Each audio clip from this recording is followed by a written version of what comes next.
গ্রামে যদি 25টা খাসি কুরবানি হয়, 25টা খাসি যদি আপনার এলাকায় কুরবানি হয়, তাহলে বলেন তো যদি কোনো সর্দার মনে করে 25টা লোক খাসি কুরবানি করেছে, তাহলে প্রত্যেকটা বাড়ির কাছে প্রত্যেককে যেন 2 কিলো করে যদি খাসির মাংস জমা করা হয়, বলেন তো কয় কিলো জমা হবে? 50 কিলো। ভাষা বুঝছেন আমার? তাহলে 25টা লোক যদি খাসি কুরবানি করে 2 কিলো করে টানে 50 কিলো জমা হবে।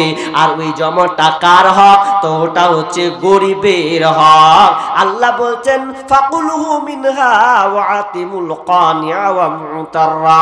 আল্লাহ সুবহানাহু ওয়া তাআলা বলছেন তুমি নিজে খাও, ফকিরকে দাও, যে চাই তাকে দাও, যে চাই না তাকে দাও। সূরা হজে 2 রকম কথা আছে, খাও, রাখো, দাও। তার মানে আপনি গরিবকে পৌঁছে দিবেন, যারা দিতে পারেনি তাদের বাড়িতে যেন উনুন জ্বলে, তারাও আনন্দ করে, এটা আপনাকে খেয়াল রাখতে হবে। এখানে গরিবের হক যাকাতটাকে আমরা গুরুত্বপূর্ণর সঙ্গে দেখিলাম।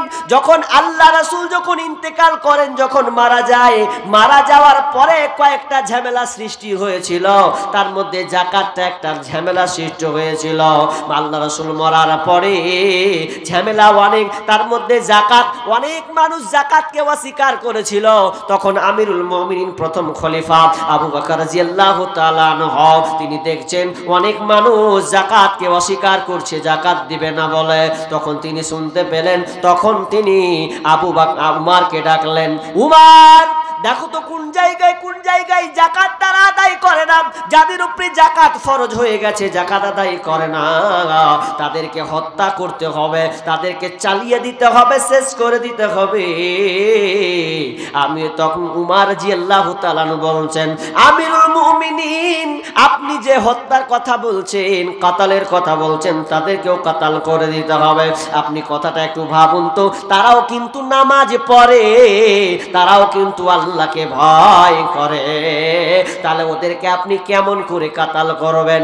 আবু বকর বলছেন, যখন বিশ্বনবী বেঁচে ছিলেন তখন তো তুমি বাঘের মতন দেখতে লাগতো তোমাকে, এখন তুমি হয়ে গেছো আপনার গরুর মতন, যেন তোমার হয়ে গেছে ভেড়ার মতন।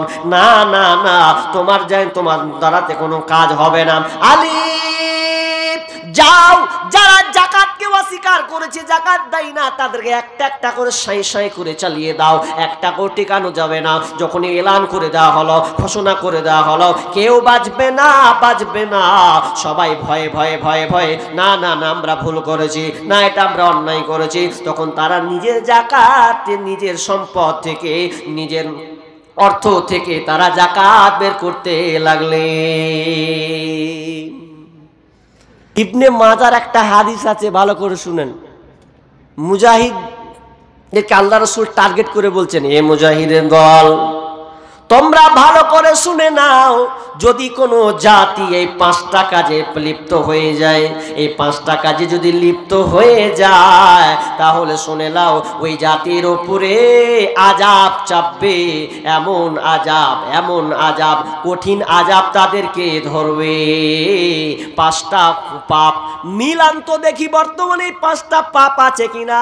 বিশ্বনবী 1 নাম্বার বলেছেন, যখন সমাজে অশ্লীলতা বেড়ে যাবে, বেহায়াপনা যখন প্রকাশ পাবে রে, তখন তোমরা জেনে নাও তোমাদের উপরে মহামারী আসবে। আল্লাহ তাআলা এমন রোগ দিবে, যেই রোগটা আপনি ইতিপূর্বে কোনোদিন বাপকালেও শুনেননি। আপনার 60 বছর বয়স, জীবনে রোগ নাম আপনি শুনেননি, ওই রোগটা হঠাৎ করে সামনে এসে পড়বে। কেন? বিশ্বনবী বলেছেন 1 নাম্বার আপনার যদি সমাজে দেখা যায় যে অশ্লীলতা আপনার ঘর সমাজ প্রত্যেকটা জায়গায় বৃদ্ধি পেয়েছে। জি,